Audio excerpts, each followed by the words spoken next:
اللہ سبحانہ تعالیٰ نے انسان کو پیدا کیا اور اس کو عقل دی. اس عقل کی وجہ سے انسان نے اس زمین میں بہت سی چیزوں کو ایکسپلور کیا اور دنیا میں زندگی گزارنے کے اس نے بہت سے طریقے سیکھے. اس زندگی میں ہم بہت سے کام کرتے ہیں، بہت سی ہماری ضروریات ہیں، اور ان کو ہم پورا کرنے کے لیے طرح طرح کے طریقے آزماتے ہیں، اور ان میں جو بیسٹ پریکٹسز ہوتی ہیں ان کو اختیار کر لیتے ہیں.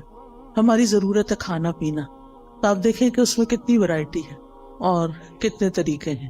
اور اب جو کہ دنیا سمٹ گئی ہے ٹیکنالوجی کی وجہ سے، تو لوگوں نے ایک دوسرے سے بھی بہت کچھ سیکھا، مشرق نے مغرب سے، مغرب نے مشرق سے. جس ملک میں بھی جائیں ہر طرح کے کھانے اویلیبل ہیں. اسی طرح لباس کے معاملے میں، اسی طرح ہاؤسنگ کے معاملے میں، یعنی بہت ساری چیزیں ہیں جو انسانوں نے اپنی عقل استعمال کر کے، اپنی صلاحیتوں کو استعمال کرتے، ترقی کرتے کرتے اپنی صرف ضروریات نہیں بلکہ اپنی خواہشات کو بھی پورا کرنے کے بہت سے طریقے نکال لیے ہیں. اسی طرح انسان کا لباس ہے، انسان کے باقی زندگی کے کام کاج ہیں. لیکن اللہ سبحانہ تعالیٰ نے انسان کو صرف جسم نہیں دیا، اور صرف جسم کی ضروریات نہیں دی کہ جس میں انسان عقل استعمال کرے. انسان کو اللہ نے روح بھی دی ہے، اور اس کی اپنی ضروریات ہیں اور اس کے اپنے تقاضے ہیں. لیکن روح کی ضروریات پوری کرنے کے لیے اللہ سبحانہ تعالیٰ نے انسان کو صرف عقل کے حوالے نہیں کیا کہ وہ اپنی عقل سے سوچے کہ اس کو کیا کرنا چاہیے اور کیا نہیں کرنا چاہیے. پھر یہ بات بھی ہے کہ انسان اس دنیا میں اکیلا نہیں ہے. ہم کہیں بھی کسی آئی لینڈ پہ جا کے نہیں رہ سکتے، ہمیں انسانوں کے ساتھ رہنے کی ضرورت ہوتی ہے. پھر ان انسانوں کے ساتھ کیسے معاملہ کرنا چاہیے، ان کو ہم کیسے خوش رکھ سکتے ہیں، وہ ہمیں کیسے خوش رکھ سکتے ہیں. ہماری ان تمام ضروریات کو پورا کرنے کے لیے، یعنی ہماری روح کی ضروریات، ہماری انسانوں کے ساتھ معاملہ کرنے کی ضروریات، اور اسی طرح دیگر کچھ اور ضروریات بھی ایسی ہیں کہ جن کو انسان صرف اپنی عقل کی بنا پہ پورا نہیں کر سکتا. اس کے لیے اللہ سبحانہ تعالیٰ نے رسول بھیجے، ان پر کتابیں بھیجی. رسولوں نے انسانوں کو جینے کا ڈھنگ سکھایا، اچھے برے کا فرق بتایا، عقل کی رہنمائی کی، اور انسانوں کو خوشگوار زندگی بسر کرنے کا طریقہ سکھایا. عام طور پر انسان کی غلط فہمی رہی ہے، اور وہ یہ سمجھتا رہا ہے کہ اگر اس کی خواہشات پوری ہو جائیں گی تو اس کو ایک خوشگوار زندگی مل جائے گی، تو خوش ہو جائے گا. اسی لیے ہم دیکھتے ہیں کہ ہم اپنی خواہشات کی تکمیل میں بھاگ دوڑ کرتے ہیں، لیکن کچھ ہی عرصے کے بعد ہمیں پتہ چلتا ہے کہ جو کچھ ہم زندگی میں چاہتے تھے وہ سب کچھ تو مل گیا، پر دل اب بھی خوش کیوں نہیں؟ تو کس چیز کی کمی ہے؟ وہ اندر ایک ویکیوم سا کیوں ہے، ایک خلا کیوں ہے، ایک اداسی سی کیوں ہے، ایک بے اطمینانی اور بے سکونی سی کیوں ہے؟ وہ کیسے دور ہوگی؟ اس کے لیے انسانوں نے اپنے اپنے طریقے ایجاد کیے اور اپنے طریقوں سے اس ضرورت کو پورا کرنے کی کوشش کی، لیکن ناکام رہا. ہاں، اللہ کے وہ سمجھدار بندے جنہوں نے پیغمبروں کی بات کو مان لیا اور اس کے مطابق اپنی زندگی کو ڈھال لیا، اور اللہ سبحانہ تعالیٰ کو پہچان لیا اور اس کے بندے بن کے رہے، تو انہوں نے اپنی زندگی کو بھی خوشگوار بنا لیا. اور پھر انہوں نے یہ جان لیا کہ زندگی صرف یہ نہیں ہے، یہ تو ایک امتحان کے لیے، زندگی تو اس کے بعد شروع ہوگی. لہٰذا انہوں نے اس زمین پر وہ کام کیے کہ جس سے ان کی دنیا بھی سنورے اور عاقبت بھی سنورے. بہرحال آج میں کچھ وہ باتیں آپ سے کروں گی کہ جس سے آپ کو اس دنیا میں اچھی سی زندگی بسر کرنے کے کچھ اصول، کچھ ضابطے ہاتھ آئیں، تاکہ ہم یہاں بھی سکون سے زندگی بسر کر سکیں، اور بحیثیت مسلمان چونکہ ہمارا ایمان ہے کہ مرنے کے بعد ہم دوبارہ اٹھائے جائیں گے. جیسے اللہ تعالیٰ نے پہلی دفعہ پیدا کیا، اس کے لیے کچھ مشکل نہیں کہ وہ ہمیں دوبارہ بھی پیدا کر دے. یعنی دوبارہ کی زندگی کا ثبوت کیا ہے؟ پہلی دفعہ پیدا ہونا. یہ زندگی دلیل ہے اس بات پر کہ مرنے کے بعد ایک اور زندگی بھی ہو سکتی ہے، اور ہم سب دوبارہ اٹھائے جائیں گے. اور جب اٹھائے جائیں گے پھر اللہ تعالیٰ کے حضور پیش کیے جائیں گے، اور پھر ہمارے اعمال تولے جائیں گے، اور پھر اس کے مطابق ہمارا ٹھکانہ بنے گا. کچھ لوگ جنت میں جائیں گے، کچھ جہنم میں جائیں گے. جنت میں جانے والوں کے بھی درجات ہیں اور جہنم میں جانے والوں کے بھی درکات ہیں. عربی زبان میں درجہ کہتے ہیں جو اوپر کو چیز جاتی ہے، اور درک کہتے ہیں جو نیچے کو جاتی ہے. کہ ان المنافقین فی الدرک الاسفل، یعنی سب سے نچلے گڑھے میں منافق ہوں گے. تو کچھ لوگ جنت میں جو جائیں گے، جنت میں بھی ان کے درجات ہوں گے. جنت کے بارے میں ایک روایت میں آتا ہے کہ اس کے 100 درجے. کچھ لوگ پہلے درجے پہ ہوں گے، کچھ 20ویں پہ ہوں گے، کچھ 30ویں پہ، اور کچھ آخری جنت الفردوس میں ہوں گے. اور یہ درجات کس بنا پر ہوں گے؟ قرآن مجید میں آتا ہے لِكُلٍّ دَرَجَاتٌ مِّمَّا عَمِلُوا، ہر ایک کے درجات ہیں اس کے مطابق جو انہوں نے عمل کیے. یعنی جیسے عمل ہوں گے، جتنے عمل ہوں گے، اس کے مطابق درجہ ملے گا. دنیا میں بھی انسان جیسے جتنی کمائی کرتا ہے، محنت کرتا ہے، کام کرتا ہے، اتنا مال اکٹھا کر لیتا ہے. عمل کا بھی یہی حال ہے، جتنا انسان عمل کرتا ہے، کوشش کرتا ہے، اور اس کے مطابق پھر آخرت کے درجات کما لیتا ہے. اب یہ ہماری اپنی چوائس ہے کہ ہم اپنے لیے کیا چاہتے ہیں. بہرحال خوشگوار زندگی بسر کرنے کا پہلا اصول یہی ہے جو قرآن نے ہمیں دیا ہے کہ انسان عمل صالح پر، نیک کاموں پر، خیر کے کاموں پر توجہ کرے اور ان کو بجا لانے کی کوشش کرے. اس میں ہم سورۃ النحل میں دیکھتے ہیں، آیت نمبر 97 ہے، من عمل صالحا من ذکر او انثى وهو مؤمن فلنحيينه حياة طيبة وَلَنَجْزِيَنَّهُمْ أَجْرَهُمْ بِأَحْسَنِ مَا كَانُوا يَعْمَلُونَ. جو کوئی نیک عمل کرے گا، جو بھی کوئی اچھا کام کرے گا، خواہ مرد ہو یا عورت ہو، شرط یہ کہ وہ مومن ہو. وَهُوَ مُؤْمِنٌ فَلَنُحْيِيَنَّهُ حَيَاةً طَيِّبَةً، تو ہم اس کو ضرور عمدہ زندگی بسر کروائیں گے. حیات طیبہ، یہ آخرت کی بات نہیں ہو رہی، یہ دنیا کی بات ہو رہی ہے کہ دنیا میں بھی اس کو ایک اچھی پیور لائف ملے گی، صاف ستھری زندگی ملے گی. اور اس کا تعلق انسان کے ظاہر سے بھی ہے اور انسان کے دل سے بھی ہے. اور پھر اس کے بعد وَلَنَجْزِيَنَّهُمْ أَجْرَهُمْ، ان کو ان کے اعمال کا بدلہ بھی ضرور دیں گے. بِأَحْسَنِ مَا كَانُوا يَعْمَلُونَ، اس بہترین طریقے پر جو وہ عمل کرتے تھے. یعنی جس کوالٹی کا، جس درجے کا وہ عمل کرتے ہوں گے، اسی درجے کے مطابق ان کو وہاں بدلہ بھی دیا جائے گا. اس لیے ہمارا فوکس اس بات پر ہونا چاہیے کہ ہم اپنی زندگی میں نیک اعمال کی طرف متوجہ ہوں. لیکن نیک اعمال سے پہلے ایمان ضروری ہوتا ہے، یعنی ہمیں اپنے ایمان پر کام کرنے کی ضرورت ہے. وہ مؤمن شرط ہے. اگر ایمان نہیں ہے تو آپ دیکھیں اچھے کام تو دنیا میں ہر کوئی کم کوئی زیادہ اچھے کام کرتا ہے، بلکہ بہت سے نان مسلم ایسے ہیں جو شاید مسلمانوں سے بھی زیادہ اچھے کام کر رہے ہوں، انسانیت کی بھلائی کے کام کر رہے ہوں، لیکن وہ فائدہ نہیں دیتے جب تک کہ وہ اللہ کے لیے نہ کیے جائیں اور اللہ پر ایمان لا کر نہ کیے جائیں. ایون مسلمان بھی اگر کوئی اچھا کام کرتا ہے لیکن اللہ کے لیے نہیں کرتا تو اس کا فائدہ نہیں ہوتا اس کو. اگر وہ اپنا کام دکھاوے کے لیے کر رہا ہے، دوسروں کو خوش کرنے کے لیے کر رہا ہے، تو اس کا وہ فائدہ نہ ہوگا. لہذا پہلا کام کیا کرنا ہے ہمیں کہ ہمیں اپنے ایمان پر کام کرنا ہے. ہمیں دیکھنا ہے کہ ہمارا ایمان کس کس چیز سے بڑھتا ہے اور کس کس چیز سے بڑھے گا. لہذا بہت ضروری ہے کہ ہم وہ کام کریں جس سے ہمارا ایمان بڑھے. اس میں آپ دیکھیں کہ ہم میں سے ہر شخص اپنے دل کی کیفیت کو تو سمجھتا ہے. ہم میں سے ہر ایک کو پتا ہے کہ کس کام کے بعد میری اندر کی فیلنگز اچھی ہو جاتی ہیں، میری اللہ سے محبت بڑھ جاتی ہے، مجھے لوگوں سے کوئی شکوے شکایت نہیں رہتے، مجھے صبر کرنا آ جاتا ہے، مجھے شکر کرنا آ جاتا ہے، مجھے لوگوں کے رویوں سے بے نیازی آ جاتی ہے، دنیا کے غم ہلکے ہونے لگتے ہیں. وہ کون سی چیز ہے؟ اس راز کو پائیں. جس نے اس راز کو پا لیا وہ کامیاب ہو گیا. کیونکہ بہت سے لوگ بھٹکتے رہتے ہیں اندھیروں میں، سب کچھ جاننے کے باوجود بھی ان کو یہ نہیں پتا چلتا کہ ان کے دل کا چین، سکون، اطمینان، خوشی کس چیز میں ہے. سب کچھ ہوتے ہوئے بھی وہ پریشان کیوں رہتے ہیں؟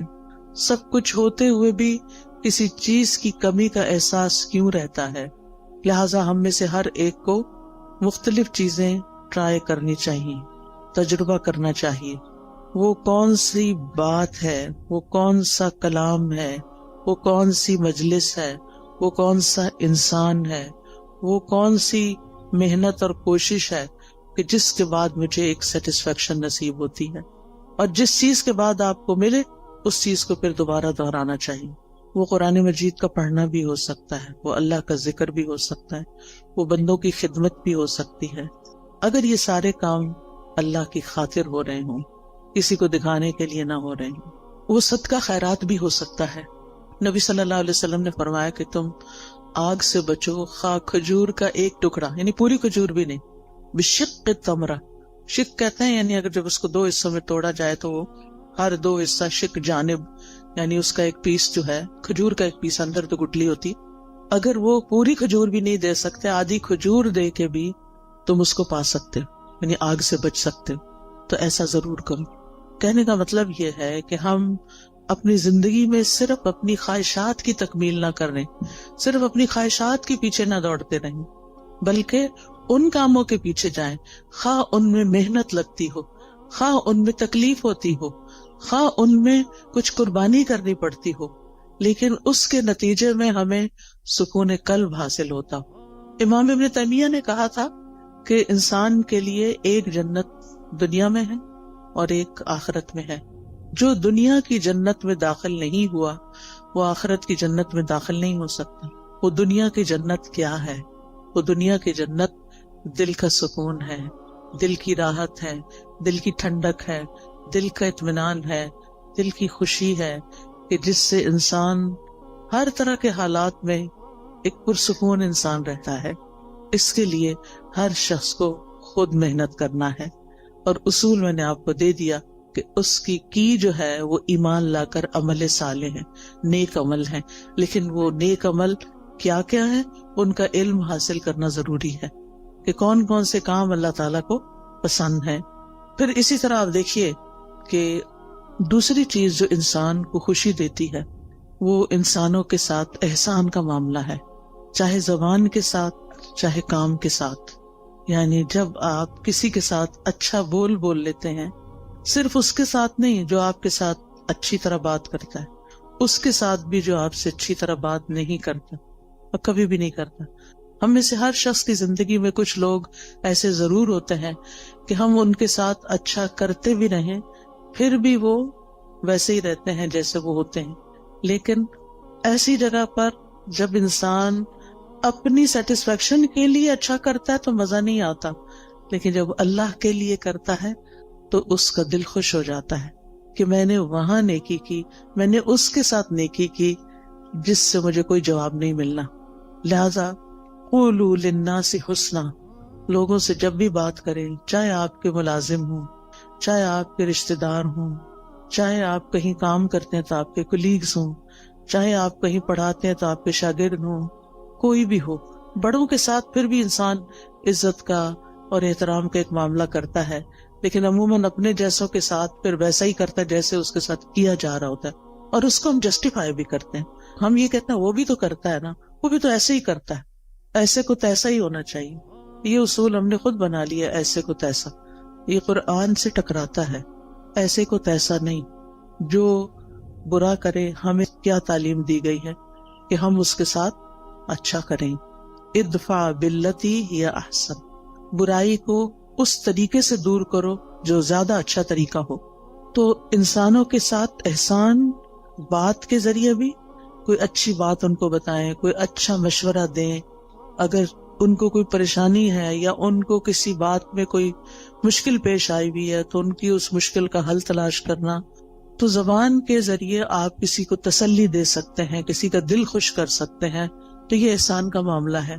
اور دوسرا، عمل کے ساتھ، کام کے ساتھ، جن لوگوں کے ساتھ ہمارا دن رات کا انٹریکشن ہوتا ہے، ہمیں یہ معلوم ہوتا ہے کہ ان کی ضروریات کیا ہیں، ان کے وہ کون سے کام ہیں جو میں کر سکتی ہوں، میں کہاں ان کے کام آ سکتی ہوں. اور پھر جب آپ وہی کام کرتے ہیں تو آپ کو خاص خوشی نصیب ہوتی ہے. ایک خوشی انسان کو اپنی خواہشات کی تکمیل سے ہوتی ہے کہ جو لوگ آپ کو اچھے لگتے ہیں، آپ ان کے لیے کچھ کرتے ہیں تو آپ کو بہت اچھا فیل ہوتا ہے، تو وہ بھی ایک خوشی ہوتی. لیکن وہ دراصل آپ اپنی خواہش پوری کر رہے ہوتے ہیں. لیکن ایک احسان وہ ہوتا ہے کہ آپ اللہ کی خاطر للہ، صرف اللہ کو راضی کرنے کے لیے، اور کسی بدلے اور کسی صلے کی کوئی توقع نہیں. انما نطعمکم لوجہ اللہ لا نرید منکم جزاء ولا شکورا. ہم تو تمہیں صرف اللہ کی خاطر کھلا رہے ہیں، ہم تم سے نہ کوئی بدلہ چاہتے ہیں، شکریہ بھی نہیں چاہتے، حتیٰ کہ ہم یہ بھی نہیں آپ پہ بوجھ ڈالتے کہ آپ ہمارے لیے دعا کریں. کیونکہ سلف صالحین کسی نیکی کے جواب میں دعا کا مطالبہ کرنے کو بھی بدلہ سمجھتے تھے. وہ کہتے تھے کہ کسی سے یہ مت کہو کہ میں نے آپ کے ساتھ یہ کیا ہے جو بس آپ مجھے اس کے بدلے میں دعا دے دیں. نہیں، وہ خود دے دے تو یہ اس کا احسان ہے اور اس کو دینی چاہیے. کیونکہ انسان بعض اوقات کسی کی نیکی کا، کسی کے احسان کا بدلہ اس شکل میں نہیں دے سکتا جو احسان اس نے ہم پہ کیا ہوتا ہے. ہاں، دو شکل میں ہم اس کو بدلہ دے سکتے ہیں. اس کی غیر موجودگی میں اس کی اتنی تعریف کریں کہ دل میں تسلی ہو جائے کہ ہم نے بدلہ دے دیا. یہ بدلہ دینے کا ایک طریقہ ہے. مثلاً کسی نے آپ کو پانی پلایا، اب وہ پلا کے تو کہیں چلا گیا، کوئی اجنبی تھا، راہ گزرتے ہوئے آپ سفر کر رہے تھے، آپ کو پیاس لگی، آپ نے کسی سے کہا کہ یہ پانی مجھے دے دو، اس نے دیا، وہ چلا، بات ختم. نہ آپ اس کو جانتے نہ وہ آپ کو جانتے. اب آپ بدلہ کہاں سے دیں گے اس کو؟ وہ تو ایک منٹ کے لیے ٹھہرا بھی نہیں کہ آپ سے شکریہ یا کوئی نذرانہ وصول کرے. اب آپ کی پیاس بجھی تو آپ کے دل سے دعا اٹھی. یہ آپ کا اپنا فرض بنتا ہے کہ آپ اس کے لیے کچھ کریں، اور بہترین چیز آپ کیا کر سکتے ہیں کہ اس کے لیے دعا دے سکتے ہیں، اور پھر اپنی منزل پہ پہنچ کے اس کی تعریف کر سکتے ہیں کہ ایسا اور ایسا شخص مجھے راستے میں ملا کہ جس کی یہ اور یہ خوبیاں تھیں. اور اگر کوئی کسی کو جانتا ہو تو اس وقت بھی. عام طور پر آپ دیکھیں کہ ہم اپنی مجلسوں میں جب بھی کسی کا ذکر کرتے ہیں عموماً نیگیٹو وے میں کرتے ہیں، اچھے انداز میں کم ہی کرتے ہیں اور کم ہی لوگوں کا کرتے ہیں. حتیٰ کہ اپنے والدین کے لیے بھی ہماری زبان سے اچھے الفاظ کم ہی نکلتے ہیں. ان سے بڑھ کے تو ہم پر کبھی کسی نے احسان نہیں کیا. ہم سب سوچیں کہ ہم سب اپنے والدین کا، ان کے تو کئی ایک حقوق ہے نا، ان میں سے ایک یہ ہے کہ ان کی زندگی میں بھی اور ان کے مرنے کے بعد بھی ان کو اچھے الفاظ سے یاد کیا جائے. ہم جب بہن بھائی آپس میں مل کے بیٹھتے ہیں تو اپنے والدین کی کتنی خوبیاں بیان کرتے ہیں، یا اپنے دوستوں میں بیٹھتے ہیں یا ان کے دوستوں کے ساتھ بیٹھتے ہیں تو ان کی کتنی نیکیاں یا کتنے احسان ہمیں تو یاد بھی نہیں رہتا، ہم تو دیکھتے بھی نہیں کہ یہ احسان ہے ان کا. پھر اسی طرح اور لوگ ہوتے ہیں ہماری زندگی میں جنہوں نے ہم پہ احسان کیا ہوتے ہیں. کوئی نانی دادی ہوتی ہے، کوئی اور ٹیچر ہوتی ہے، کوئی رشتہ دار ہوتی ہے، کئی لوگ ہوتے ہیں نا. ایک انسان جب گرو کرتا ہے، بڑا ہوتا ہے، تو کئی لوگوں کا اس میں ہاتھ ہوتا ہے. آپ تنہا کچھ بھی نہیں ہے. آج ہم جو کچھ بھی ہیں اس میں بے شمار لوگوں کا تعاون ہے ہماری شخصیت کو بنانے میں، ہمیں کسی قابل بنانے میں کہ ہم بڑے ہو کر کچھ کرنے کے قابل ہو سکیں. اس میں اس شخص کا بھی ہاتھ ہے جس نے بچپن میں ہمیں انگلی پکڑ کے چلنا سکھایا تھا، ہمیں دانت صاف کرنے سکھائے تھے. بعض اوقات وہ مدر ہوتی ہے، بعض اوقات وہ مدر کی کوئی ہیلپر ہوتی ہے. کتنے بے شمار لوگوں کا ہم پر احسان ہے. ہم سوچے کہ ہم نے اپنے محسنین میں سے کتنے محسنوں کو اچھے لفظوں میں کبھی یاد کیا. اور آپ دیکھیں کہ ہمارے منہ سے جو لفظ نکلتے ہیں نا، ان کا سب سے پہلے براہ راست امپیکٹ خود ہمارے اپنے اوپر پڑتا ہے. جب ہم اچھی بات کرتے ہیں تو اس کا اچھا اثر خود اپنے اوپر پڑتا ہے، آپ کا اپنا دل خوش ہوتا ہے. اور جب ہم کسی کی بری بات کرتے ہیں یا سنتے ہیں تو اس کا برا اثر آپ کے اپنے اوپر بھی پڑتا ہے. یہ ہو نہیں سکتا کہ آپ اس سے پھر بچ جائیں، کہ آپ کسی کو کچھ سنا دیں اور سے کوئی شخص کسی کو کوئی گالیاں دے رہا ہے تو یہ تو نہیں ہوتا کہ وہ اٹھا کے صرف اس پہ کچھ پھینک رہا ہے، وہ اپنے آپ کو اپنے کانوں کے ذریعے اپنے دل پہ بھی پھینک رہا ہے. تو ان احسنتم احسنتم لانفسکم، اگر تم اچھا کرو گے تو اپنی ذات کے لیے اچھا کرو گے. انسان جب اچھا کرتا ہے تو اپنے ہی لیے اچھا کرتا ہے. اسی طرح خوشگوار زندگی بسر کرنے کے لیے بڑا ضروری ہوتا ہے، ایک اچھی زندگی بسر کرنے کے لیے، کہ انسان کسی اچھے کام میں مصروف رہے. ایک تو وہ کام ہوتے ہیں نا جو ہمیں کرنے پڑ جاتے ہیں، جو مجبوری سے ہم کرتے ہیں، ہمارے اوپر وہ ڈال دیے جاتے ہیں. مثلاً آپ بیٹی ہیں، گھر میں رہتی ہیں، تو آپ کی والدہ نے آپ کو کچھ کام کہہ دیے کہ یہ تم نے کرنے. جیسے ہم اپنے بچوں کے ساتھ کرتے ہیں، کچھ کام بیٹے کے ذمہ، کچھ بیٹی کے ذمہ، کچھ وہ تو کرنا ہی ہے کہ آپ کا فرض بنتا ہے کہ آپ جس گھر میں رہتے ہیں، جہاں سے آپ سارے فائدے اٹھاتے ہیں، وہاں آپ پے بیک بھی کریں، کچھ نہ کچھ واپس لوٹائیں، کچھ نہ کچھ اس گھر کی خیر خواہی کریں. لیکن یہ کافی نہیں ہے، یہ تو فرض کے درجے میں ہے نا. جو احسان ہوتا ہے نا وہ فرض سے آگے کی چیز ہوتی ہے، ٹھیک ہے نا. مثلاً حدیث سے جبریل میں احسان کی تعریف کیا کی گئی ہے؟ ان تعبد اللہ کأنک تراہ. اب اس میں آپ دیکھیں دو حصے ہیں. ان تعبد اللہ ایک حصہ ہے جو ہم سب کرتے ہیں، کأنک تراہ دوسرا حصہ جو احسان کا درجہ ہے. اگر آپ یہ نہیں کرتے کأنک تراہ تو آپ صرف عبادت کریں، فرض پورا کریں، ہو گیا. لیکن احسان کے درجے کو نہیں آپ پہنچے. احسان کے درجے کو وہ پہنچتا ہے جو اسے خوبصورت انداز میں نبھاتا ہے. تو اس میں آپ دیکھیے کہ ہم سب اپنی زندگی میں کوئی نہ کوئی ایسا مقصد رکھیں، کوئی نہ کوئی ایسی چیز کریں جو ہمارے روز مرہ کے فرائض سے آگے کی چیز ہو. اس میں ہم کوئی علم سیکھنے کی بات کر سکتے ہیں، کوئی سکھانے کی کر سکتے ہیں، کوئی ایسا ہنر اللہ نے آپ کو دیا ہے کہ جس سے آپ خلق خدا کو کوئی فائدہ پہنچا سکتے ہیں. اور جو لوگ اپنی جوانی میں مصروف زندگی گزارنا سیکھ لیتے ہیں، اپنے وقت کو لغو اور فضول بیکار باتوں سے بچا کر اچھے کاموں میں لگاتے ہیں، ان کا بڑھاپا بڑا خوشگوار ہوتا ہے. میں نے مختلف لوگوں کے بڑھاپے دیکھے ہیں، کچھ کے انتہائی مزریبل کہ رو رو کے انہوں نے وقت کاٹا زندگی کا آخری، اور کچھ کا انتہائی خوشگوار، جن میں سے الحمدللہ میری اپنی والدہ محترمہ تھی. ہم 12 بہن بھائی تھے، انہوں نے 13 بچے جنم دیے، 13واں فوت ہو گیا تھا، لیکن 12 انہوں نے پال کے جوان بڑے کیے اور ان کی تربیت کی، اور وہ ساری زندگی انتہائی مصروف رہی انہی بچوں کی پیدائش اور پرورش اور تعلیم اور شادی اور ان سب چیزوں میں. لیکن اللہ سبحانہ وتعالیٰ نے ان کو کچھ لمبی زندگی دے دی کہ جب وہ 60s کے بعد ان سب کے فرائض سے فارغ ہوئی تو انہوں نے نئے سرے سے تعلیم حاصل کرنا شروع کر دی. انہوں نے باقاعدہ داخلہ لے کے الہدیٰ میں تعلیم القرآن میں کورس کرنا شروع کیا، نوٹس بنانے شروع کیے، ٹیسٹ دینے شروع کیے. اسٹوڈنٹس کے ساتھ اتنے ہمبل طریقے سے بیٹھتی تھی کہ جیسے وہ بھی ایک اسٹوڈنٹ ہے، یونیفارم پہنتی تھی، اور بچیوں کے ساتھ ایسی دوستی رکھی ہوئی تھی جیسے کسی اپنے ہم عمر کے ساتھ ہوتی. بے شمار بچیاں ان سے مشورے لیتی، کوئی کچھ بات کرتی، کوئی کچھ، یعنی سب کی وہ نانی اماں تھی. اور پھر ایک دفعہ کورس ختم ہوا، پھر دوبارہ شروع کر دیا، پھر تجوید کورس میں داخلہ لے لیا.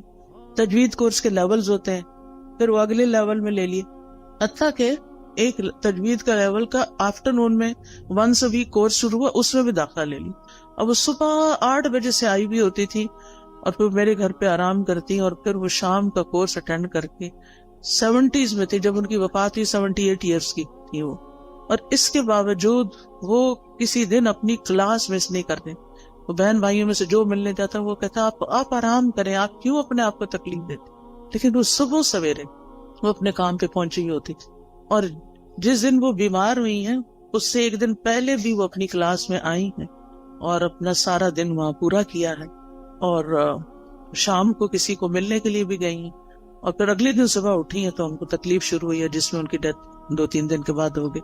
اور نہ ان کی زبان پہ کسی کا شکوہ، نہ کسی سے گلہ، نہ کسی سے کوئی توقع، کون میرے پاس آتا ہے اور کون نہیں. اور اگر ہم جاتے بھی تھے نا، جیسے بہن بھائی ماشاءاللہ ایک کے بعد ایک، تو تھوڑی دیر بات چیت کرتی تھی، وہ کہتے اچھا میری ذرا سورت رہتی ہے، ہر روز سورت بقرہ پوری پڑھنی.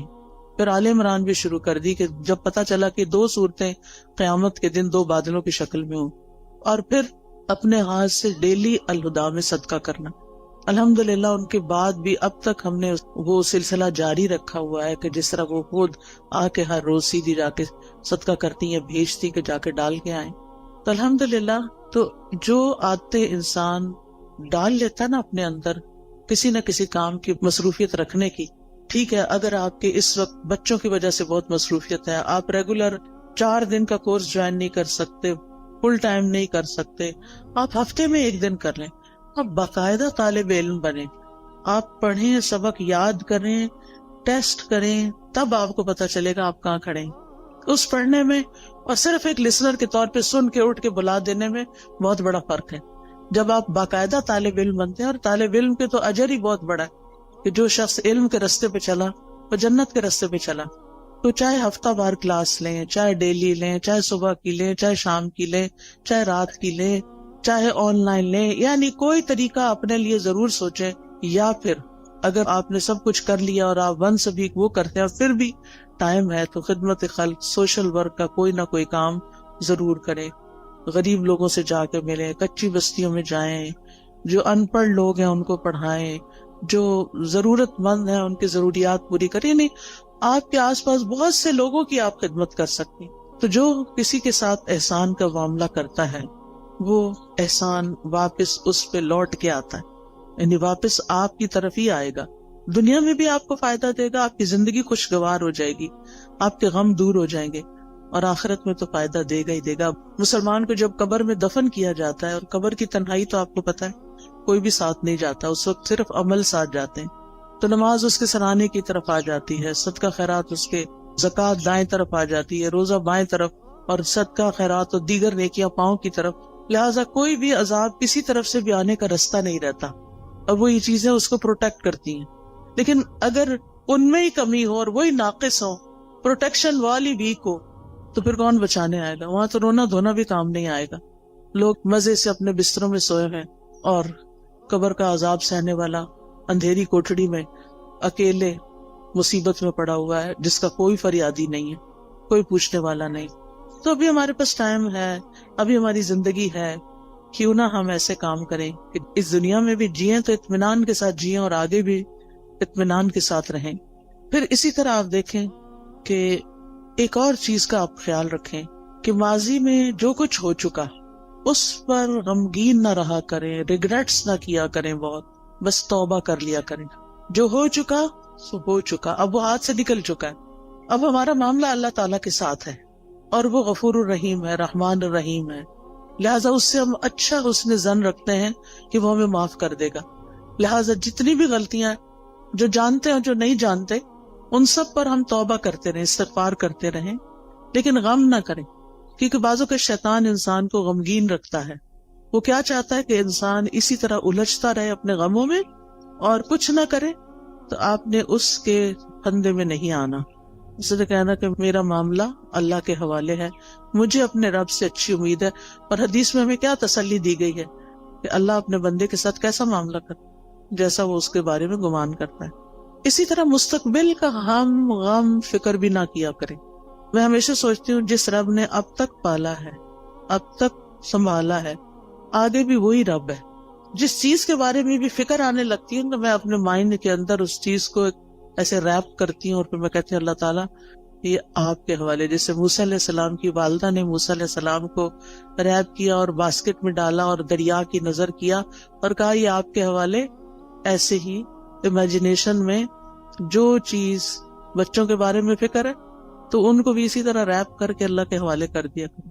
میں باقاعدہ بولتی ہوں یہ لفظ، اللہ آپ نے موسیٰ علیہ السلام کی جیسے حفاظت کی تھی ایسے ہی میرے بچے کی آپ حفاظت کریں. یوسف علیہ السلام کا جو ماحول تھا سارا وہ کیسا تھا؟ مصر میں کسی اسلامی ماحول میں تھے، کسی اسلامی اسکول میں جا رہے تھے، یا کسی اسلامی درسگاہ میں تھے، یا کسی مسجد میں بیٹھے رہتے تھے. وہاں تو مسجد نام کی کوئی چیز نہیں تھی، وہاں تو کچھ نہیں تھا ان کے پاس. ہر طرف برائی کے مواقع تھے. کس نے حفاظت کی؟ اللہ نے حفاظت کی. ہر وقت بچوں کے لیے پریشان نہ رہا کریں. آپ کہا کریں کہ اللہ میں نے ان کو تیرے حوالے کیا، آپ نے یوسف علیہ السلام کی حفاظت کی تھی، آپ میرے بچے کے ایمان اور دین کی بھی حفاظت کریں، اور اللہ کرے گا. تو جس چیز کے بارے میں آپ فکر کرتے ہیں نا، اس کے لیے اپنی تدبیر ضرور کریں، کوشش کریں، محنت کریں. لیکن ہر چیز ہمارے ہاتھ میں نہیں ہے، اللہ کے ہاتھ میں ہے. اور اللہ کا جب اذن ہوتا ہے تو وہ چیز ہو جاتی ہے. انما امرہ اذا اراد شیئا ان یقول لہ کن فیکون. تو اس طرح اپنے بوجھوں سے آزاد ہوں تاکہ آپ شرح صدر کے ساتھ حال میں اس وقت جو کام کر رہے ہیں اس پہ فوکس کریں. مثلا میں اگر اس وقت پڑھا رہی ہوں، کچھ سکھا رہی ہوں، اور میں غم لگا کے بیٹھی بھی ہوں کسی اور چیز کا، تو میں کوالٹی نہیں دے سکتی. آپ اگر یہاں بیٹھے ہوئے اور سوچ رہے ہیں کوئی گھر میں مسئلے کا، تو آپ کا آدھا دل ادھر ہے آدھا ادھر ہے، آپ ڈیوائیڈڈ ہیں، آپ انجوائے نہیں کر سکتے. اس وقت آپ سب کچھ چھوڑ کے آئے ہیں، ریلیکس ہو جائیں، سکون سے بیٹھیں، اطمینان سے سنیں، اپنے لیے کچھ پک کریں، یاد رکھیں، ساتھ لے کے جائیں.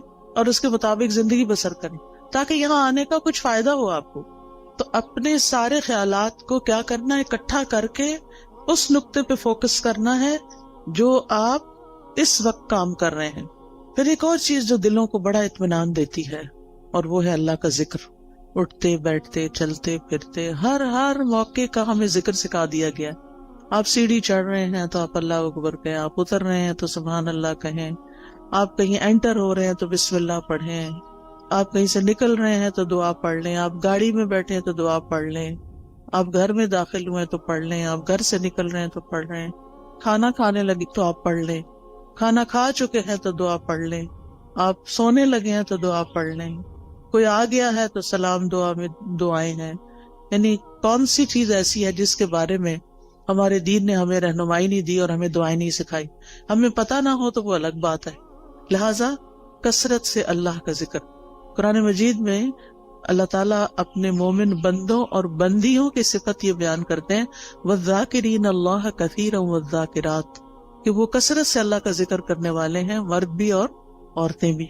اور اس کے علاوہ فارغ اوقات میں ڈرائیو کر رہے ہیں، آپ گھر کے کام کاج کر رہے ہیں، کھانا پکا رہے ہیں، لانڈری کر رہے ہیں، کلیننگ کر رہے ہیں، کچھ بھی کر رہے ہیں، آپ کی زبان اللہ کے ذکر سے تر رہے، کیونکہ اللہ تعالیٰ کا وعدہ ہے الا بذکر اللہ تطمئن القلوب.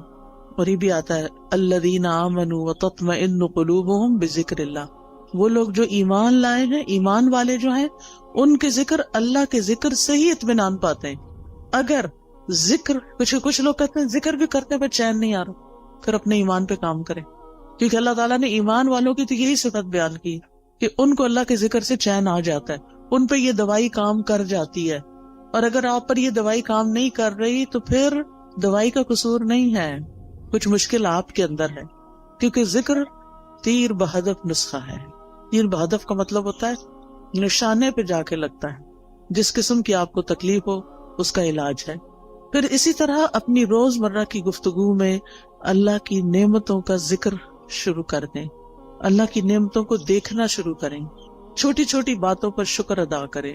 مثلاً آپ واش روم میں جاتے ہیں، ٹیپ کھولتے ہیں، گرم پانی آتا ہے، صرف ہاتھ دھو کے وضو کر کے نہا کے باہر نہ نکلیں، بلکہ کیا کریں، دل ہی دل میں، ادھر اللہ کا ذکر تو نہیں ہم نے کرنا ہوتا واش روم میں کھڑے ہو کر، دل ہی دل میں کریں شکر ہے، شکر، لفظ شکر منہ سے نکالتے جائیں. شکر کا لفظ بولنا تو واش روم میں منع نہیں، شکر ہے، شکر ہے، شکر ہے.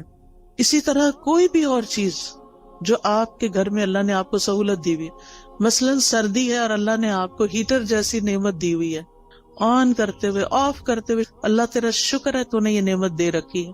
کتنے ہی لوگ ایسے ہیں جن کے پاس یہ نعمت نہیں ہے، کتنے ہی لوگ ہیں جن کے پاس پورا لباس بھی نہیں ہے، ان کے پاس آپ جیسی رضائی بھی نہیں ہے، ان کے پاس جوتے بھی نہیں ہیں، جرابیں بھی نہیں ہیں، پورا کھانا بھی نہیں ہے.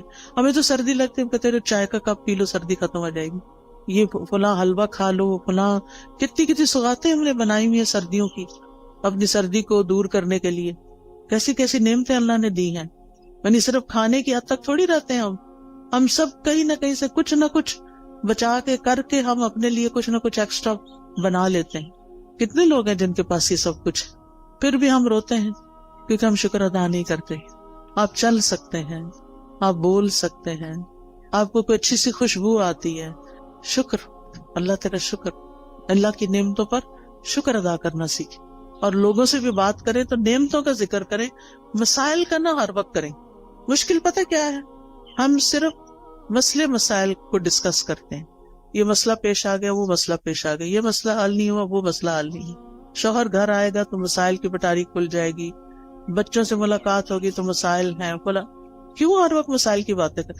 مسائل جس وقت یاد آئے نا، دیر اینڈ دین دل ہی دل میں اللہ کو پکار لیا کریں.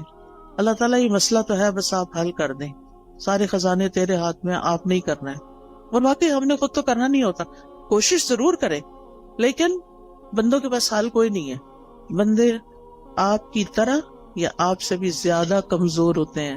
جن بندوں پہ ہم ریلائے کر رہے ہوتے ہیں وہ بعض اوقات ہم سے بھی کمزور ہوتے ہیں. اسی لیے اللہ تعالیٰ نے قرآن مجید میں ایک مثال دی ہے.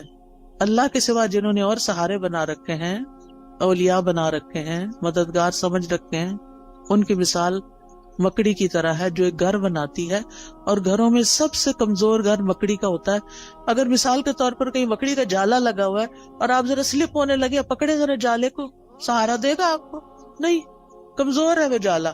کمزوروں کا سہارا چھوڑ کر سب سے طاقتور کا سہارا پکڑیں، اللہ پر توکل کریں، اللہ کا سہارا لیں، اللہ سے مدد مانگیں، اس پر یقین رکھیں.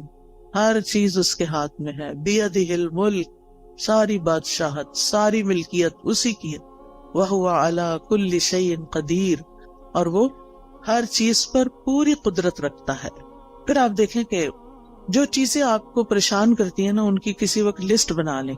مجھے یہ بھی فکر ہے، مجھے یہ بھی فکر ہے، یعنی کیا کیا کیا کیا کیا کیا پریشان کر، کیا کیا غمگین کر. ہاتھ پہ ہاتھ رکھ کے نہیں بیٹھے رہیں، لسٹ بنائیں.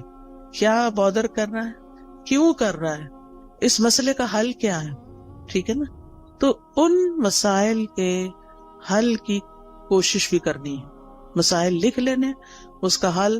پھر آپ دیکھیں کہ کن لوگوں کے پاس اتنی عقل سمجھ ہے کہ جو اس کو جان. مثلاً آپ بیمار ہوتے ہیں، کس کے پاس جاتے ہیں؟ یہ کس کے پاس جانا چاہیے؟ سب چپ بیٹھے ہیں، لگتا جاتے ہی نہیں ہے. ڈاکٹر کے پاس. ڈاکٹر شفا دیتا ہے؟ نہیں، تو پھر کیوں جاتے ہیں؟ ذریعہ بنتا ہے. ٹھیک ہے، اس کوشش کی وجہ سے جو ہم پر لازم کی گئی ہے کہ کوئی مسئلہ پیش آ جائے تو اس کو دور کرنے کے لیے کوشش کریں، یہ یقین رکھتے ہوئے کہ کوشش ہماری طرف سے اور شفا اللہ کی طرف سے. ہم جا رہے ہیں ڈاکٹر کے پاس، ڈاکٹر اپنے علم کی روشنی میں ہمیں مشورہ دے گا، دوائی دے گا، اس دوا میں شفا اللہ ڈالے گا. ایسے سوچا کریں.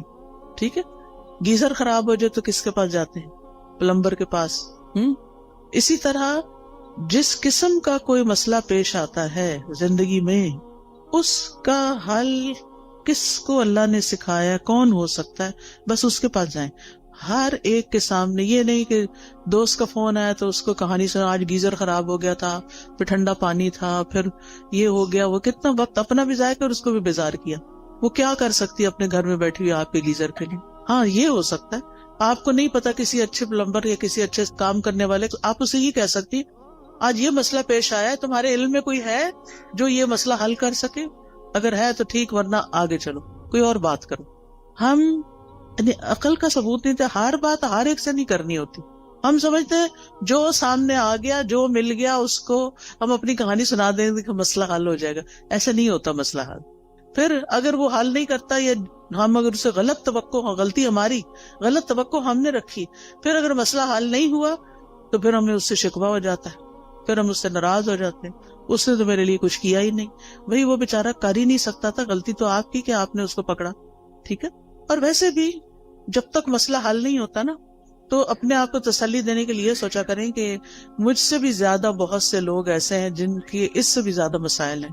کوئی بیماری آ گئی، اللہ نہ کرے، اس میں آپ کیسے پرسکون رہ سکتے ہیں؟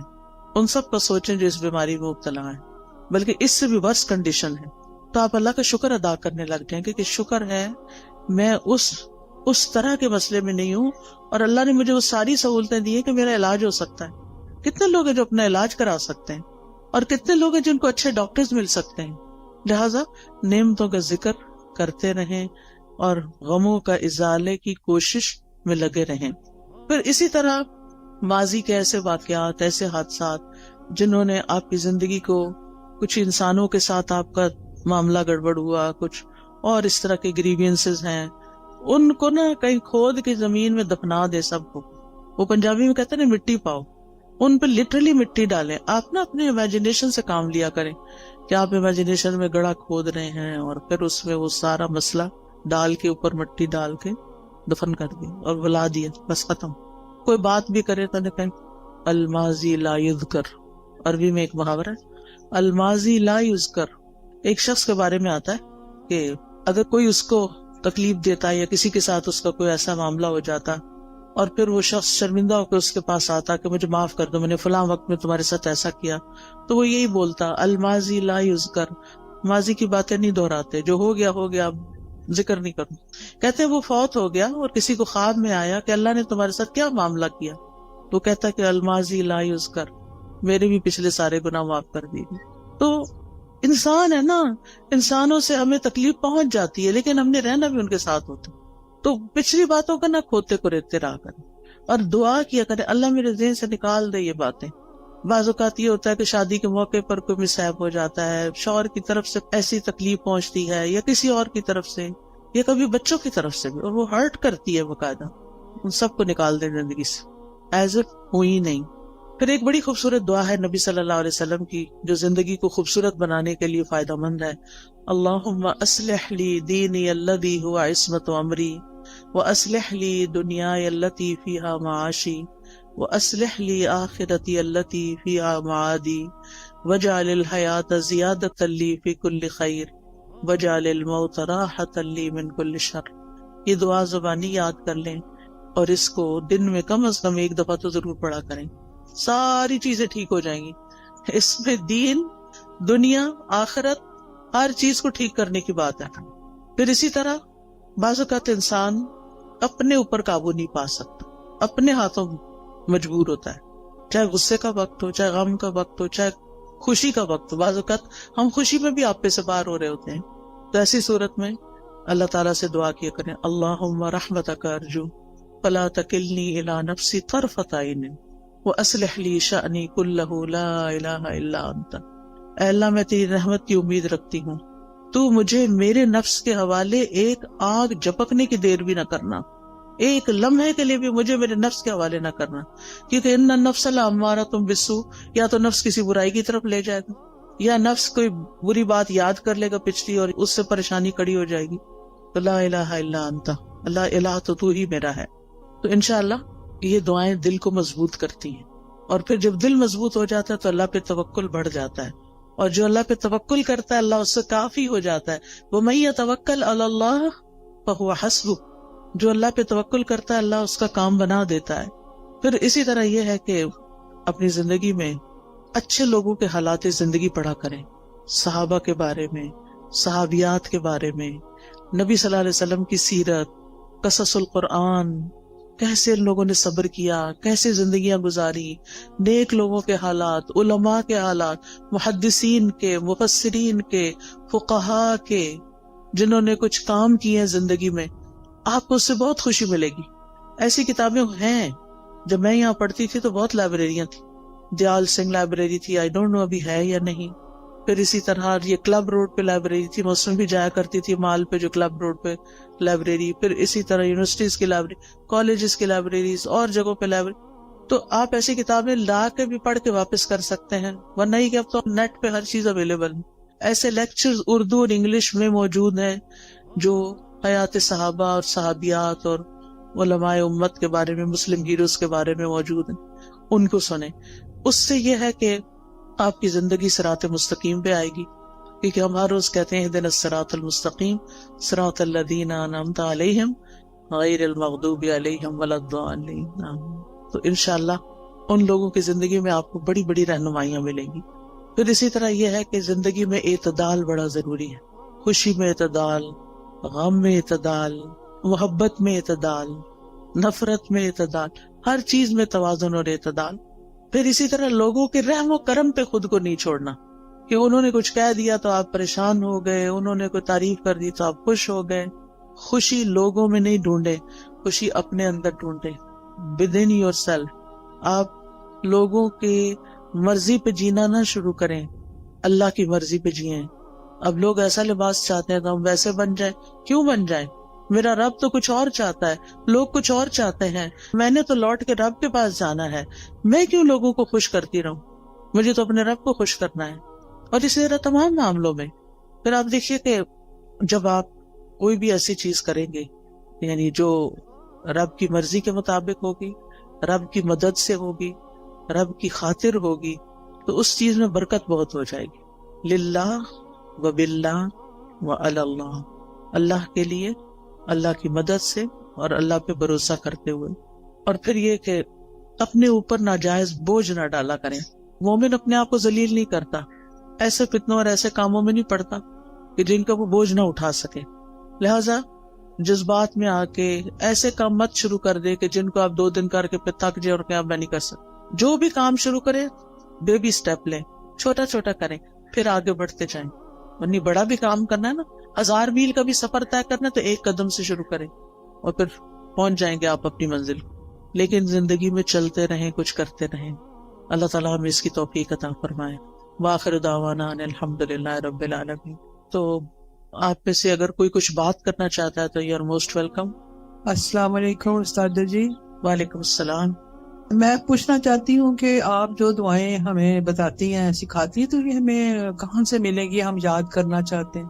جی 2 چیزیں ہیں. اچھا سوال کیا آپ نے, سب کا بھلا ہو جائے گا. مجھے نہیں معلوم یہاں کوئی اسٹال لگا ہوا یا نہیں, لیکن قرآنی اور مسنون دعائیں جو ہیں اور ایاک نستعین, اس کے اندر یہ دعائیں ہیں. اسی طرح اگر آپ کے پاس آئی فون یا اینڈرائیڈ ہے تو اس میں ایپ ہے دعائیں کے نام سے. آپ اگر الہدا انٹرنیشنل ٹائپ کریں نا سرچ میں جا کے, جہاں سے ایپس نکلتی ہیں, تو وہاں الہدا انٹرنیشنل ٹائپ کریں تو وہاں جتنی بھی ایپس ہم نے بنائی ہیں وہ ساری آ جائیں گی. اس میں قرآنی اور مسنون دعاؤں کی ایپ الگ بھی آ جائے گی, سونے جاگنے کی بھی آ جائے گی, اور ایک دعائیں کے نام سے ساری دعاؤں کو اکٹھا کر دیا گیا, وہ بھی آ جائے گی. وہ آپ ڈاؤن لوڈ کر لیں اپنے فون پر, اور جب آپ کا دل چاہے اس کو مارک کر لیں, بک مارک لگا لیں اور اپنی دعائیں پڑھتے رہیں. ٹھیک, اس میں فیوریٹ کا نشان بھی لگا سکتے ہیں. دعائیں تو بے شمار ہیں, جو مجھے ملی سب ڈلواتی گئی. یعنی اس میں یہ کوشش کی کہ کوئی چیز رہے نہیں, جو علم میں آئے وہ رہے نہیں, وہ جمع ہو جائے بس, تاکہ سب کچھ اللہ سے مانگ لیں. خود تو آتا نہیں نا, تو جو رسول اللہ صلی اللہ علیہ وسلم نے مانگی یا نیک لوگوں نے مانگی, ہم بھی وہ مانگ لیں اپنے لیے. تو اس ایپ کو میں بہت انجوائے کرتی ہوں. بس ایسے اوپر کرتے جاؤ اور پڑھتے جاؤ اور دعائیں مانگتے جاؤ اور مانگتے جاؤ. عمرے کی صحیح ختم ہو جاتی ہے, وہ دعائیں ختم نہیں ہوتی, اتنی دعائیں ہیں اس میں الحمدللہ. تو وہ آپ ایپ ڈاؤن لوڈ کر لیجئے. ٹھیک ہے, اور کوئی؟ السلام علیکم. وعلیکم السلام. میرا ایک سوال ہے کہ ابھی آپ نے اچھے طریقے سے بتایا کہ ہماری پرابلمز ہیں, ہماری مشکلات ہیں, اور ان کو ہم نے ڈیل کیسے کرنا ہے. تو آپ گائیڈ کریں پلیز کہ اس وقت جو ہمارے یوتھ ہیں اور اسلام کی جو اس وقت شکل ہے دنیا میں, اس کو ہم کس طرح بہتر طور پہ کر سکتے ہیں, کیونکہ ہم سب مائیں ہیں, ہماری کوشش ہوتی ہے کہ ہم اپنے بچوں کو دین سے محبت اور دین کا جو ابھی آپ نے عقیدہ بتایا وہ ان میں آنا چاہیے. تو تھوڑا سا گائیڈ کریں پلیز, ہم کس طرح اپنے بچوں کو اس فتنوں سے آپ دیکھیں کہ بچوں کی تربیت کے لیے بہت ساری چیزیں ہیں, بہت سے میرے لیکچرز بھی اس پہ ہیں, لیکن ایک چیز یاد رکھیے, جو ان سے کروانا ہے وہ خود نمونہ پیش کریں. اگر ہم خود کر کے وہ دکھائیں گے ان کو, تو وہ بھی یقین کے ساتھ اس کو کریں گے, اور انشاءاللہ ہمارے کہنے میں بھی وزن ہوگا اور برکت ہوگی, اور انشاءاللہ وہ آگے بڑھ کے کریں گے. ہمیں سے ہر شخص اپنا اور اپنے سے آس پاس کے 10 لوگوں کا ذمہ لے لے کہ ان کی زندگیوں کو قرآن و سنت کے مطابق کرنا ہے, تو آپ دیکھیں کہ بہت جلدی امیج ٹھیک ہو سکتا ہے انشاءاللہ. اس میں کوئی ایسی چیز ہمارے پاس چھو منتر بالکل نہیں ہے کہ جس سے کچھ ہوگا. لانگ ٹرم کام کرنا پڑے گا.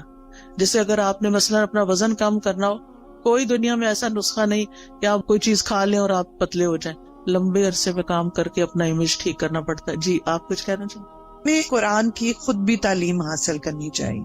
آپ کے آس پاس جو ہے اتنا اچھا سینٹر بنا ہوا ہے, تو اپنی زندگی کا کچھ وقت نکالیں اور یہاں سے آ کے سیکھیں, تاکہ آپ کو اندازہ ہو کہ قرآن آپ کو اپنے بچوں کی تربیت کے کون سے اصول سکھاتا ہے, تاکہ آپ وہ امپلیمنٹ کریں. تو اس کے لیے پہلے علم کا ہونا ضروری ہے. تو یہ پاس ہی آپ کا سینٹر ہے, اس میں ضرور بالکل کوئی آ کے پراپر اس کا انٹروڈکشن کروا دے, کہاں پر ہے. جی السلام علیکم ورحمۃ اللہ وبرکاتہ. جی یہ ہمارا جو سینٹر بنا ہوا ہے, اس میں آفٹرنون بچوں کی کلاسز ہو رہی ہیں, پورے 5 دن ہو رہی ہیں. تو ہم نے فری پک اینڈ ڈراپ بھی دیا ہوا ہے, تو اس میں آپ بچوں کو لائیں. بچے الحمدللہ سیکھ رہے ہیں, تو آپ بچوں کو ادھر کروائیں. تو اس لیے یہ سب نے جو 408 ای بلاک, تو آپ بچوں کو بھیجیں تو بچے انشاءاللہ سیکھیں گے. آپ لوگ خود بھی آئیں, عورتوں کے لیے بھی کورسز ہیں, بچیوں کے لیے بھی ہیں, اور شام کو جو ہے وہ بچوں کی کلاسز ہو رہی ہیں. تو یہ سوسائٹی سے بہت لوگ آ رہے ہیں, یہ کماہا سے آ رہے ہیں, جٹول سے آ رہے ہیں. تو آپ بچوں کو ادھر لائیں تو بچے انشاءاللہ سیکھیں گے. السلام علیکم. کسی کو اور تو نہیں کچھ کہنا؟ السلام علیکم. جی وعلیکم السلام. میں آپ سے بات کرنا چاہتی ہوں کہ آپ سسٹم کی بات کریں. اللہ تعالیٰ قرآن پاک میں حاکم سے مخاطب ہے, تو سسٹم کی بات نہیں آپ کرتی ہیں, آپ قرآن کی ساری باتیں. جی آپ صحیح کہتی ہیں. اللہ تعالیٰ نے قرآن مجید میں یا ایھا الذین آمنوا کہا ہے, بہت دفعہ ایمان والوں کو ہی خطاب کیا ہے, جس میں صرف حاکم نہیں ہوتے, سبھی ہوتے ہیں. اور جو کوئی بھی سسٹم بنتا ہے نا وہ انسان بناتے ہیں. اگر یعنی سسٹم کسی بلڈنگ کا نام نہیں ہے, سسٹم کسی دیوار کا نام نہیں, کسی مشین کا نام نہیں. سسٹم بنا بھی لیے جائیں تو ان کو امپلیمنٹ انسان کریں گے. کیا ہمارا ملک اسلام کے نام پر نہیں لیا گیا؟ کیا ہمارے ملک کا آئین اسلامی نہیں ہے؟ کیا ہمارے ملک میں بہت سے قوانین اسلامی نہیں ہیں؟ لیکن جتنے ہیں, میں نہیں کہتی سارے, لیکن جتنے ہیں وہ بھی کیوں نہیں امپلیمنٹ ہو رہے؟ کیونکہ ایسے افراد نہیں ہیں. ہم سب کو افراد کی تیاری کی کوشش کرنی چاہیے, خود بھی صحیح ہوں اور افراد کو بھی تیار کریں تاکہ وہ اس سسٹم کو چلائیں. ٹھیک ہے, اور کوئی؟ السلام علیکم. وعلیکم السلام. میں اور میرے بچے آپ کا بہت فین ہے. آج مجھے بڑی خوشی ہو رہی ہے, میں نے آپ کو دیکھا ہے بائی فیس. جی, بات یہ ہے کہ ہم لوگ جب نماز پڑھتے ہیں تو مجھے یہ اکثر کنفیوژن ہوتی ہے کہ میں کئی دفعہ باقاعدہ بیٹھ کے میں دعا نہیں کر سکتی. اکثر ایسا ہوتا ہے. تو یہ ہاتھ باندھ کے دعا کرنا یہ بھی ایک بہت ثواب کا کام ہے. مجھے اکثر ایسے کام ہوتے ہیں کہ مجھے چلنا پھرنا پڑ جاتا ہے. تو اس میں کوئی مجھے فرق تو نہیں پڑتا کیونکہ اللہ تعالیٰ کہتا ہے چلتے لیٹتے اٹھتے بیٹھتے آپ دعا کر سکتے. جی کر سکتے ہیں. تو نماز کے بعد کی اسپیشلی جو دعائیں, نماز کے بعد جو شخص مصلی پہ بیٹھ کے دعا کرتا ہے اس کا فائدہ بہت ہے. اللہ تعالیٰ فرشتہ مقرر کر دیتے ہیں جو اس بندے کے لیے جو مصلی پہ بیٹھ کے دعائیں کر رہا ہو یا ذکر کر رہا ہو اس کو دعائیں دیتے ہیں. اللہم اغفر لہ, اللہم ارحمہ, اللہ اس کی بخشش فرما, اس پہ رحم فرما. لہٰذا اگر آپ نیچے نہیں بیٹھ سکتے آپ کرسی پہ وہیں بیٹھ جائیں, ٹھیک ہے, لیکن بیٹھ کے کریں. الا یہ کہ آپ کا کوئی ایسا کام ہے, آپ کو جلدی اٹھنا ہے, بچوں کا ناشتہ بنانا ہے, کوئی اور کام کرنا ہے, تو پھر دعائیں نہ چھوڑیں, ساتھ ساتھ بھی کر لیں. افضل یہ ہے کہ بیٹھ کے کریں. السلام علیکم استاذہ. وعلیکم السلام. استاذہ میں آپ کی جو جدہ سینٹر ہے اس میں ابلا ستارہ اور ابلا ہمنا کی طالبہ ہوں. ٹھیک ہے, مجھے بہت خوشی ہوئی آپ کو یہاں پر بھی دیکھ کے. جدہ میں میری آپ سے ملاقات ہو چکی ہے. ٹھیک ہے. جی, ابھی صدقہ جاریہ کی آپ بات کر رہی تھی تو آپ کے لیے بھی خوشخبری ہے اور میرے لیے بھی الحمدللہ. میری بچیاں مسجد نبوی کی طالبہ ہیں اور آن لائن پڑھتی ہیں وہاں سے. تو آپ ابھی یہ اسمال اسٹیپس کی بات کر رہی تھیں تو میں I used to keep on playing the audio of Asma Huda in my home. الحمدللہ بچہ بھی حفظ کر چکا ہے اور بچیاں بھی کر رہی ہیں. تو جب یہ ان کو سنا رہی تھیں وہاں کی ابلا کو مسجد نبوی کی, اینڈ شی آسکڈ کہ آپ نے اسما ہدا کا سنا ہوا ہے, تو مجھے اتنی خوشی ہوئی. آپ بھی ماں ہیں الحمدللہ, آپ کو بھی ان کی بشارت دنیا میں بھی اللہ تعالیٰ اچھے کام ان سے بھی لے. اور میری بچی کی بھی آواز سن کے انہوں نے کیا کہ یہ وہاں سے پڑھ کے آئی ہیں کہیں. الحمدللہ. جی, بس یہ چھوٹے چھوٹے سے سٹیپس اگر ہم آئے لیں گی تو بالکل کچھ نہ. نہیں, ہم جی بعض اوقات یہ سوچتے ہیں ہمارے پاس ریسورسز نہیں. الحمدللہ ہم ایسے دور میں پیدا ہوئے ہیں کہ ہمارے پاس آن لائن بہت سے ریسورسز موجود ہیں. کوئی بھی نہیں تو بھی ہم تنہا نہیں, بہت کچھ ہے ہم جس سے فائدہ اٹھا سکتے ہیں. السلام علیکم. وعلیکم السلام. ساتھ مجھے کوشچن کرنا ہے, جیسے آج کل بچوں کے ہم لوگ ریلیشنز کے لیے کوششیں کر رہے ہیں. بچوں کی چوائسیز ہوتی ہیں, بعض دفعہ فیملی پریشر ہوتا ہے کہ نہیں یہاں آپ کریں. تو اس میں ہم لوگ کو کیا کرنا چاہیے؟ بعض دفعہ ہوتا ہے ان کی چوائس میں ہم نکاح وغیرہ بھی کر دیتے ہیں, ہوتا ہے کہ چلو جائز طریقے سے آپ ایک دوسرے سے ریلیشن قائم رکھیں. بٹ گرلس کے جو ہوتے ہیں, لڑکیوں کے پیرنٹس, وہ پسند نہیں کرتے کہ بچہ بچی زیادہ آپس میں ملیں. اور اس میں پھر وہی ہوتا ہے کہ پرابلمز ہو گئی, کچھ بھی ہو گیا, اور بچہ کی تھوڑے عرصے بعد پتہ چلتا ہے چوائس بدل گئی نکاح کے باوجود کہ جی مجھے یہاں نہیں کرنا, مجھے یہاں کرنا ہے. اس طرح کے ماحول کو کیسے بچوں کو ٹیکل کریں؟ اصل بات یہ ہے نا کہ دین سے دوری کی وجہ سے بہت سارے مسائل ہیں. اللہ کا تقوی نہیں ہے, اللہ کا خوف نہیں ہے, زندگی کو فن بنایا ہوا ہے. اللہ تعالیٰ سمجھ دے بس.